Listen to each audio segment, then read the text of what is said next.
Les élus du Congrès et le chef du Pentagone. 5 heures de face-à-face qui tournent rapidement au règlement de compte. Nous n'avons pas encore reçu du Pentagone le coût de la guerre.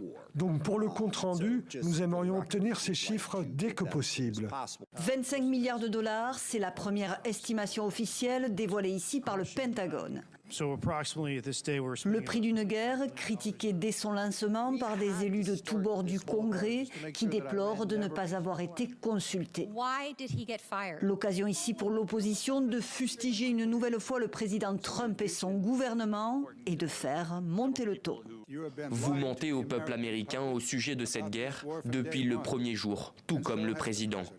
Le président s'est embourbé, lui et l'Amérique, dans le bourbier d'une nouvelle guerre au Moyen-Orient.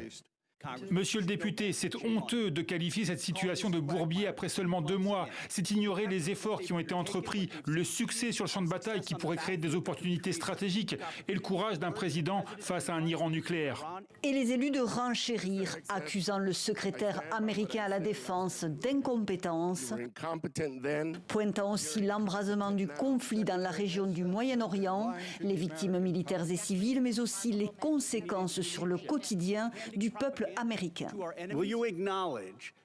Savez-vous combien cela coûtera aux Américains en termes d'augmentation du prix de l'essence et de l'alimentation au cours de l'année prochaine à cause de la guerre contre l'Iran? Une inflation qui a atteint des niveaux records et une guerre dont l'issue reste floue. Seule certitude pour l'heure, les négociations entre Washington et Téhéran qui sont au point mort.